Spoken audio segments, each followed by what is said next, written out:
A paz do Senhor Jesus, estamos iniciando mais um Instantes Finais, a sua aula de escatologia no seu lar. Desde já eu quero agradecer por sua audiência, a você que é evangélico, independente da sua denominação, a você que ainda não é evangélico, mas também assiste a nossa programação, ou você que pertence a uma outra religião, mas está assistindo à programação da Rede Brasil. Que Deus te abençoe, que as bênçãos de Deus continuem sendo derramadas sobre você e a sua família. Se você tem familiares, irmãos e amigos em outros estados ou em outros países, por gentileza, divulgue as nossas redes sociais para que eles possam ser edificados através dessa programação da Rede Brasil. Você pode assistir de qualquer lugar do Brasil e do mundo, pelo YouTube, pelo Facebook, pelo Instagram, Rede Brasil Oficial e IADP Oficial, ou pelo site www.iadpeplay.org.br. Se você deseja entrar em contato conosco, anote aí o número do WhatsApp que está aparecendo na sua tela. O prefixo é 81 e o número é o 99491-2293. E você pode enviar a sua mensagem, a sua pergunta, a sua crítica, a sua sugestão, mas não precisa fazer agora. Você pode assistir o programa tranquilamente e faça isso após o término do programa.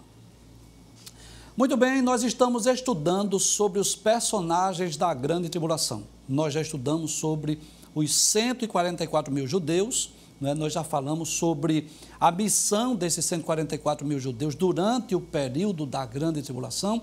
Serão os pregadores do Evangelho do Reino. E também no programa anterior nós estudamos sobre as duas testemunhas. Hoje nós vamos estudar sobre a primeira besta do Apocalipse, que é o Anticristo. Mas antes de iniciarmos o assunto de hoje, da nossa aula de hoje, que está no capítulo 13 do livro do Apocalipse, rapidamente vamos recapitular o que vimos no programa anterior. Então, vimos na aula passada, né, que as duas testemunhas são dois homens, dois profetas que serão levantados por Deus no período da Grande Tribulação. Queremos lembrar mais uma vez que essas imagens aí são meramente ilustrativas, né? Foram imagens retiradas da internet, e esses homens estarão a serviço de Deus. Nós dissemos ontem que Satanás terá dois homens a seu serviço, que é o Anticristo e o falso profeta, e Deus terá também, na segunda metade da Grande Tribulação, esses dois profetas. Então, vimos aí o texto de Apocalipse, capítulo 11, versículos 3 em diante, que esses dois profetas, esses dois servos de Deus, vão profetizar por 1260 dias, que equivale à segunda metade da Grande Tribulação. Vimos também que profeticamente são as duas oliveiras e os dois castiçais que estão diante de Deus. Nós explicamos o porquê da oliveira, o porquê dos castiçais ontem, né? Vimos também que eles farão milagres extraordinários, né? Vai sair fogo da sua boca para devorar seus inimigos. Quem quiser lutar contra esses dois servos de Deus serão mortos. Vimos também que eles farão milagres semelhantes aos milagres realizados por Deus no passado, através de Elias e através de Moisés, né? Então, vão fechar o céu para que não chova, tem poder para transformar águas em sangue e enviar toda sorte de pragas quantas vezes quiserem sobre a terra. Mas vimos que quando eles cumprirem seu ministério, serão mortos, né? Esses dois servos de Deus. Seus corpos estarão em praças públicas, não permitirão que os seus corpos sejam sepultados, né? Estarão lá na cidade de Jerusalém, em uma das praças públicas lá, e os homens, pode passar a imagem, por favor, os homens vão trocar presentes, vão comemorar, vão festejar, né? Se alegrar com a morte desses dois profetas, desses dois servos de Deus. Mas é interessante que depois de 3 dias e meio, o Espírito de vida vai entrar neles. Eles ouvirão a voz de Deus dizendo, subi cá, e vão subir, né? Ressuscitar de forma milagrosa e vão subir ao céu. E depois disso, haverá um grande terremoto, 10% da cidade será destruída e 7.000 homens irão morrer naquela ocasião, e os homens darão glória ao Deus do céu, né? Sem dúvida, esse é um dos textos mais extraordinários da Bíblia. E nós dissemos ontem aqui, não é, que existem muitas especulações sobre quem sejam esses dois profetas, não é? Há quem diga que seja Enoque e Elias, pelo fato de Enoque e Elias não terem morrido. E há quem diga que é Moisés e Elias pelo fato dos milagres que eles vão realizar serem muito semelhantes aos milagres operados por Deus no passado, através de Moisés e Elias. Mas, particularmente, preferimos não dar nomes. Eu acredito que não é nenhum desses personagens bíblicos que já existiram no passado, mas creio que serão dois homens que Deus vai levantar no futuro, no período da grande tribulação. Bem, como dissemos, hoje vamos estudar sobre a primeira besta do Apocalipse. Mas antes de eu explicar sobre essa primeira besta, lá no capítulo 13, né, nós vamos lembrar mais uma vez que o livro do Apocalipse, ele é rico em simbologia. Deixa eu falar aqui nessa câmera. Então, a característica do livro do Apocalipse, bem como o livro de Daniel, chama-se literatura apocalíptica. E o que é que caracteriza essa literatura? Aparições angelicais, sonhos, visões, muita numerologia, muita simbologia. Então, é claro que nós não podemos interpretar o livro do Apocalipse como sendo tudo literal. Não. Existem fatos, existem profecias que são literais. Como, por exemplo, os 144 mil. Nós cremos que é um número literal. Por exemplo, milênio, 1000 anos. Nós cremos que seja 1000 anos mesmo. As duas testemunhas, cremos que são dois profetas, dois servos de Deus. Mas, quando chega, por exemplo, no capítulo de número 12, que aparece uma mulher vestida de sol, com a lua debaixo dos pés, e um grande dragão querendo tragar o filho daquela mulher, aí nós já entendemos que aquilo é uma simbologia. No capítulo 13, aparecem duas bestas, uma que sobe do mar e outra que sobe da terra. Então, eu posso dizer que no livro do Apocalipse, Israel é representado por uma mulher vestida de sol, Satanás, o diabo, é representado por um grande dragão. Posso dizer que essas duas bestas, o anticristo e o falso profeta, o líder político e o líder religioso, são representados por duas bestas ou duas feras por conta da maldade, da crueldade desses dois personagens que estarão a serviço de Satanás. O texto que vamos tomar por base hoje está em Apocalipse, capítulo 13, versículos 1 a 8. Nós nos reunimos com a equipe de artes, foi preparado aí alguns slides, algumas imagens, e o texto está nos próprios slides para facilitar a nossa compreensão, tá bom? Então, prepare aí o seu celular para que você possa fotografar, já que não é possível escrever porque acredito que não dará tempo, tá bem? E aí depois você passa para o seu caderno de anotações e se houver alguma dúvida você manda a pergunta para nós que nós estaremos prontos na medida do possível, claro, né, para responder.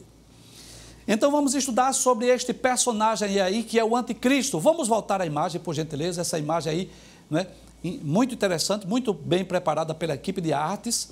Depois você vai entender o porquê desta fera aí, dessa primeira besta, por que tantas cabeças, você vai entender isso, ok? Então, os personagens da grande tribulação, nossa aula hoje é sobre o anticristo, a primeira besta que aparece no capítulo 13 do livro do Apocalipse. Então, quem é essa besta? Vamos lá.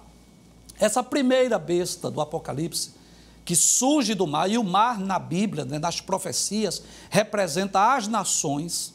Então, do grego ante, que significa contra, ou no lugar de, e Cristos, que significa ungido, será o opositor de Cristo e o maior representante de Satanás no futuro. Guarde essa palavra aí. O anticristo, esse líder político, será o maior representante de Satanás no futuro. Satanás estará agindo na terra através de dois personagens, o anticristo e o falso profeta. Um líder político e um líder religioso durante o período da grande tribulação. Vamos ver o que é que Apocalipse diz, capítulo 13, versículos de 1 a 8. Então, no capítulo 13, versículo 1, João disse: eu pus-me sobre a areia do mar e vi subir do mar, ou seja, das nações, uma besta. Besta aí tem um sentido de fera, né? Uma fera, e esta fera tinha 7 cabeças e 10 chifres. E sobre os chifres 10 diademas e sobre as cabeças um nome de blasfêmia. Daqui a pouco eu vou explicar na próxima imagem por que 7 cabeças, por que 10 chifres, né? Mas já dissemos em outras ocasiões que tudo nos leva a crer que essas cabeças são líderes de nações, são presidentes, são reis, ou talvez até mesmo impérios, blocos econômicos, nações que estarão apoiando, incentivando o anticristo, estarão apoiando o seu governo, né? E haverá um nome de blasfêmia sobre essas cabeças, porque nós vamos perceber que uma das características do governo do anticristo, bem como da pessoa do anticristo, são duas coisas distintas. Haverá o governo do anticristo e haverá a pessoa do anticristo. Uma das características principais é que tanto um quanto o outro irão blasfemar do nome de Deus. Nós vamos ver isso na nossa aula hoje, né? Então, aparece essa fera aí, como eu disse, na literatura apocalíptica. Então, isso representa a ferocidade, a crueldade, a maldade deste grande líder que estará atuando na terra no futuro. Vamos para o versículo de número 2. Então, muito bem, esse aqui eu vou precisar mostrar aqui para vocês, tá certo? Então, deixe lá aberta a imagem para eu ler o texto e as pessoas fotografarem, tá certo? Então, João, aí está 3 imagens. A estátua do sonho de Nabucodonosor, que eu já expliquei aqui em outras ocasiões. Os 4 animais do sonho de Daniel, que representam os mesmos impérios. E essa besta que sobe do mar, que é exatamente o que nós estamos estudando hoje, ok? Então, João vai dizer assim, olha, a besta que eu vi era semelhante ao leopardo, os seus pés como de urso, a sua boca como de leão, e o dragão deu-lhe o seu poder, o seu trono e o seu poderio. Muito bem, vamos voltar para cá, por gentileza. Então, nós vamos perceber, eu já expliquei aqui em outros programas, né, que Deus mostrou a Nabucodonosor, no capítulo 2 de Daniel, os impérios mundiais que iria suceder a Babilônia, e aqui mostrou no aspecto político, né? E no capítulo 7 de Daniel, Deus mostrou esses animais que têm a mesma equivalência desses impérios aqui, só que aqui está no aspecto moral. E nós vamos perceber algumas coisas interessantes, né? A semelhança que essa fera, né, que essa besta que surge lá no capítulo 13 do Apocalipse, a semelhança que ela terá com estes animais. Observe que o texto diz que ela era semelhante a um leopardo. Então você vai perceber aqui que esta fera aqui é semelhante ao leopardo. E onde está o leopardo? Esse animal aqui, que parece uma onça. E esse leopardo aqui representa o que? Representa a Grécia. Então haverá características desse governo ou desse império semelhante à Grécia. Diz também que os seus pés eram como de urso. Os pés dessa fera aqui é semelhante ao urso. E esse urso representa o quê? Representa o Império Medo-Persa. E diz que a boca dele, a boca, é semelhante à de leão, que representa o quê? Representa a própria Babilônia. Então eu posso dizer que o governo do anticristo terá característica dos impérios que já surgiram no passado. Haverá características da Babilônia, características dos persas e características da Grécia. Aí você vai perguntar, professor, eu queria saber quais são essas características. E eu já vou lhe responder. Por enquanto, não é possível nós sabermos. Eu já disse aqui que para nós termos uma compreensão detalhada da profecia, nós só teremos quando ela se cumprir. Com muito temor e tremor eu digo isso. É muito fácil hoje para o professor Givanildo apresentar aqui esses animais e dizer assim, aqui representa a Babilônia, aqui o Império Medo-Persa, aqui representa o Império Grego e aqui representa o Império Romano. Mas por que é fácil? Porque já se cumpriu. Observe que Daniel teve esse sonho e Daniel sabia muito bem que isso representava impérios futuros, mas ele não soube dizer. Deus não revelou a ele que seria, Deus só revelou que seria o primeiro império, que é a Babilônia. Mas Deus não revelou que seria o Império Medo-Persa, Grécia e Roma. Bem como não revelou o império do anticristo. Quais são as características que o governo e a pessoa do anticristo terá com a Babilônia, com o Império Medo-Persa ou com a Grécia? Porque diz que a besta é semelhante ao leopardo, os pés são como de urso e a boca é como de leão. Nós não podemos dizer agora, são mistérios que serão revelados no futuro, quando esta profecia se cumprir. Mas o que podemos dizer? Que por trás desse governo e por trás desta fera, desta besta, está um personagem que é chamado de psicólogo milenar, que acompanha a história dos homens há milênio, que é Satanás. Veja o que diz o final do verso 2. Abre a tela, por gentileza. Diz que o dragão, quem é o dragão? Satanás. Deu-lhe o quê? O seu poder, o seu trono e grande poderio. Então, este homem vai agir no mundo segundo a eficácia de Satanás. Será, sem dúvida, não é? Um homem muito inteligente, eu não tenho dúvida disso, um grande líder, eu não tenho dúvida disso, mas que além da sua capacidade humana e intelectual, ele terá poderes sobrenaturais, porque Satanás, o diabo, estará agindo através dele. O que é que diz o versículo de número 3? Diz o versículo 3, e vi uma de suas cabeças como ferida de morte. Observe aí que ele tem 7 cabeças e 10 chifres. Professor, o que são essas cabeças e os chifres? São reis, impérios, presidentes, ou talvez até blocos econômicos que estarão lhe apoiando. Embora tenha um homem que represente toda a fera, mas existirá outras cabeças, outros líderes que estarão lhe apoiando.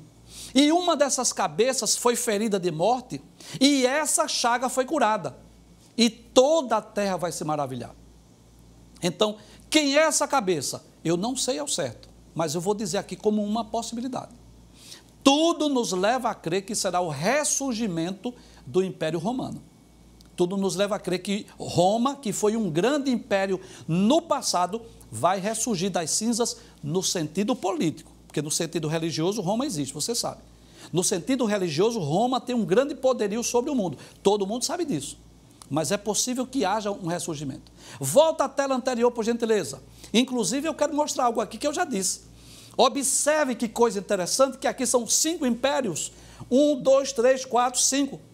Babilônia, Medo-Persa, Grécia, Roma e o reino do anticristo. Mas aqui só tem 4 animais. E por quê? Porque esse último animal aqui, ele tanto representa Roma, como ele representa o império do anticristo.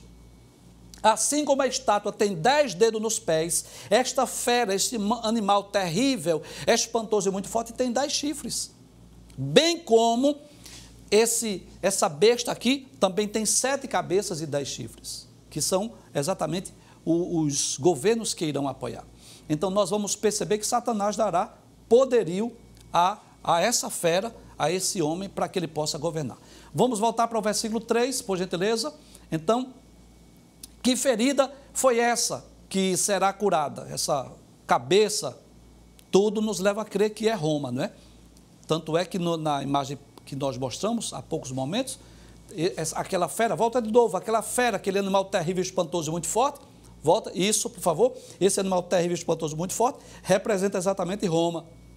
Que coisa interessante, a estátua, os pés dela é de ferro, e as pernas de ferro, desculpe, e os pés é de ferro misturado com barro, né?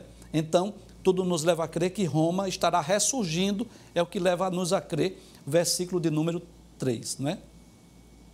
Versículo 4, por gentileza, diz que adoraram o dragão, ou seja, os homens vão adorar quem? Satanás, que deu à besta o seu poder. Em outras palavras, as pessoas estarão adorando ao anticristo e indiretamente ou diretamente estarão adorando a Satanás. Observe aí, que a adoração ela tanto é ao dragão, ou seja, a Satanás, mas diz também, e adoraram a besta. Ou seja, veja que a adoração aí tanto é para um homem, que é o anticristo, a besta, como também para Satanás. E vão dizer assim, quem é semelhante à besta e quem poderá batalhar contra ela? Ou seja, este homem, volta para cá, por favor, sim. Este líder, este governo, este governante será considerado simplesmente invencível. Vão perguntar, quem é que pode batalhar? Quem é que pode vencer? Por quê? Porque ele terá ao seu dispor exércitos de nações espalhadas pelo mundo inteiro, né? Não vou dizer todos os exércitos do mundo, porque nem todos os países vão apoiá-lo, a gente sabe disso. Mas terá à sua disposição, o maior potencial bélico estará nas mãos de um único homem, imagina, não é? Por isso que ele vai se considerar invencível. Mas ele será vencido pelo Rei dos Reis e Senhor dos Senhores, nós vamos falar sobre isso nas próximas aulas, né? Porque houve uma pedra que foi atirada sem um auxílio de mãos e feriu a estátua nos pés. Nós vamos falar sobre isso. Vamos para o próximo versículo, versículo 5. Diz assim, e foi-lhe dada uma boca para proferir grandes blasfêmias, né? Ou seja, vão blasfemar contra Deus. Vão falar palavras contra Deus, contra o Altíssimo. E deu-se-lhe poder para continuar por 42 meses, ou seja, por 3 anos e meio. E abriu a boca em blasfêmia contra Deus. Que coisa interessante. Vai blasfemar do nome de Deus, do tabernáculo de Deus, onde Deus habita, e dos que habitam no céu. Então veja que ele estará blasfemando não só da pessoa de Deus, mas do nome de Deus, do trono de Deus, onde Deus habita, e dos próprios que habitam no céu. Próximo versículo, por gentileza. Muito bem. E foi-lhe permitido fazer guerra aos santos. E aí você tem duas imagens completamente diferentes, né? Uma imagem é da perseguição aos santos. É claro que isso é uma foto, uma imagem de uma perseguição recente, atual, em um dos países. Mas ele terá o seu dispor, os seus exércitos, que vão matar os cristãos. Mas na outra imagem, observe, onde estão os cristãos agora? Esses salvos, conforme Apocalipse, capítulo 6, versículos 8 e 9. Estão lá, abaixo do trono de Deus, né? Num compartimento no céu, vamos dizer assim, lá nas regiões celestes. Então, quando diz que foi-lhe permitido fazer guerra aos santos e vencê-los, está referindo-se à perseguição que haverá aos servos de Deus aqui na terra. Então, muitos crentes, muitos servos de Deus dessa época serão mortos por não negarem a Cristo, por não aceitarem o selo ou a marca da besta, por não aceitarem o plano de governo do anticristo e por não aceitarem a religião do falso profeta. Ainda no versículo 13, parte B, o que é que diz? E deu-se-lhe poder sobre toda tribo, língua e nação. E está muito interessante essa imagem aí. Esse homem aí representa o anticristo e você vai ver ao lado aí dessa imagem as nações, né? Então Satanás dará poder e este homem receberá autoridade sobre toda tribo, língua e nação. Claro, eu torno a dizer, não estou com isso dizendo que todas as nações do mundo vão apoiá-lo. Claro que não. Haverá nações que não vão aceitar o plano de governo do anticristo, mas ele será considerado o líder maior, como no passado, como Nabucodonosor, lá em Babilônia, como os faraós egípcios, como os imperadores, não é? Ciro, Dario, lá dos Médios e dos Persas, como Alexandre o Grande, como os Césares lá em Roma, que chegaram a dominar o mundo. Mais uma vez, o mundo será dominado por um homem. Versículo de número 8, para nós concluirmos. Mais uma vez, veja que coisa interessante. Todas as vezes que houver uma repetição na Bíblia, é porque Deus está querendo dar ênfase, quer chamar a atenção. Você lembra que muitas vezes, volta para cá, por favor. Você lembra que muitas vezes Jesus diz assim, na verdade vos digo? Jesus poderia simplesmente dizer assim, na verdade vos digo, mas ele diz assim, na verdade vos digo. Isso é para dar ênfase, para chamar a atenção. Então, observe que nós já lemos aí que haverá adoração à besta e haverá adoração a Satanás. Mais uma vez, vai falar de adoração. Vamos ver o texto? E adoraram-na. Quem é que vai adorar? Todos os que habitam sobre a terra, esses cujos nomes não estão escritos no livro da vida do Cordeiro, que foi morto desde a fundação do mundo. Então, quem é que vai adorar? As pessoas que não forem salvas, né? Então, após o rapto, após o arrebatamento da igreja, o que é que vai ocorrer na terra? Começa a pregação do evangelho através dos 144 mil judeus, e eles vão dizer, não receba a marca da besta, não adore o anticristo, esse homem aí não é Cristo, não é Jesus, não é o Messias, esse homem aí é um impostor, é um mentiroso. Não receba essa religião do falso profeta e as pessoas passarão a dar crédito, será pregado o evangelho do reino milenial, conforme nós já dissemos. E aí, claro, as pessoas que quiserem ter a sua salvação, claro, não poderão receber a marca da besta, não vai participar daquela religião, não vai participar do plano de governo do anticristo. Com certeza, muitos, milhares de cristãos serão perseguidos e serão mortos, né? Mas aqueles que forem mortos, e onde é que as almas estarão? Estarão no céu, estarão no paraíso, aguardando a ressurreição para reinar com Cristo.